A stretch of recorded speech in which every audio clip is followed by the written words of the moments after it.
4 years ago, on the TED stage, I announced a company I was working with at the time called Odeo. And because of that announcement, we got a big article in the New York Times, which led to more press, which led to more attention, and me deciding to become CEO of that company, whereas I was just an advisor, and raising a round of venture capital and ramping up hiring. One of the guys I hired was an engineer named Jack Dorsey.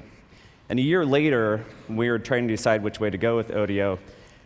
Jack presented an idea that he'd been tinkering around with for a number of years that was based around sending simple status updates to friends. We were also playing with SMS at the time at Odeo, so we kind of put two and two together. And in early 2006, we launched Twitter as a side project at Odeo. Now, it's hard to justify doing a side project at a startup where focus is so critical. But I had actually launched Blogger as a side project in my previous company, thinking it was just a little thing we do on the side. And it ended up taking over not only the company, but my life for the next 5 or 6 years. So I learned to kind of follow hunches, even though you can't necessarily justify them or know where they're going to go. And that's kind of what's happened with Twitter time after time. So for those of you unfamiliar, Twitter is based around a very simple, seemingly trivial concept. You say what you're doing in 140 characters or less, and people who are interested in you get those updates. If they're really interested, they get the update as a text message on their cell phone. So for instance, I made Twitter right now that I'm giving a talk at TED. And in my case, when I hit send, up to 60,000 people will receive that message in a matter of seconds. Now, the fundamental idea is that Twitter lets people share moments of their lives whenever they want, be they momentous occasions or mundane ones. It is by sharing these moments as they're happening that lets people feel more connected and in touch, despite distance and in real time. This is the primary use we saw of Twitter from the beginning, and what got us excited. What we didn't anticipate was the many, many other uses that would evolve from this very simple system. One of the things we realized was how important Twitter could be during real-time events.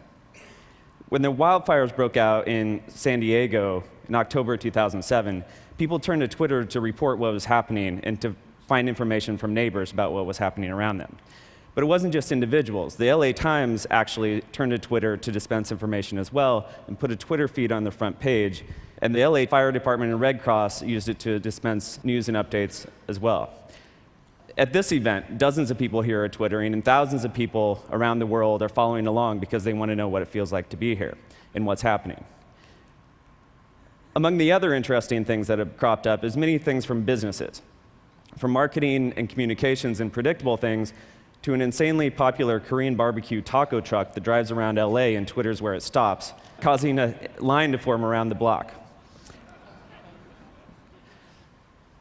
Politicians have recently begun Twittering. In fact, there's 47 members of Congress who currently have Twitter accounts, and they're tweeting, in some cases, from behind closed-door sessions with the president. In this case, this guy's not liking what he's hearing. The president himself is our most popular Twitter user, although his tweets have dropped off as of lately, while Senator McCain's have picked up, as of this guy's. Twitter was originally designed as pretty much a broadcast medium. You send one message, and it goes out to everybody, and you receive the messages you're interested in. One of the many ways that users shaped the evolution of Twitter was by inventing a way to reply to a specific person or a specific message.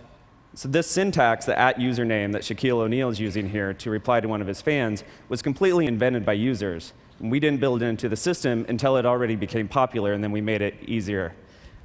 This is one of the many ways that users have shaped the system. The other is via the API. We built an application programming interface, which basically means programmers can write software that interacts with Twitter.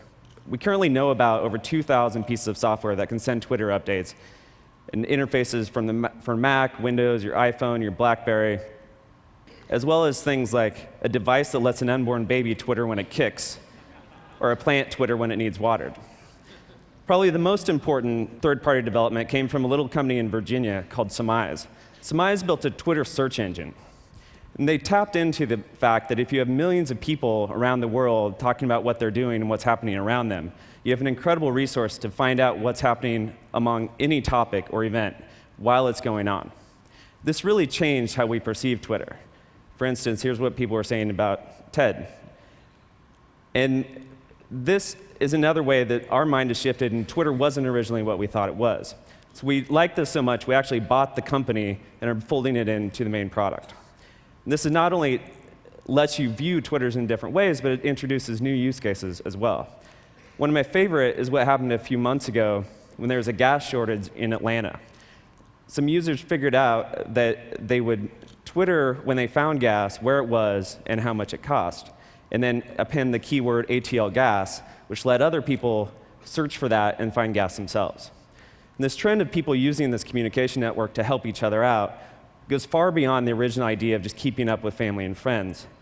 And it has happened more and more lately, whether it's raising money for homeless people or to dig wells in Africa, or for a family in crisis. People have raised tens of thousands of dollars over Twitter in a matter of days on several occasions.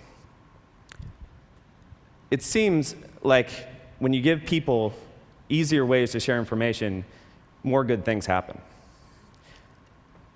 I have no idea what will happen next with Twitter, but I've learned to follow the hunch, but never assume where it will go. Thanks.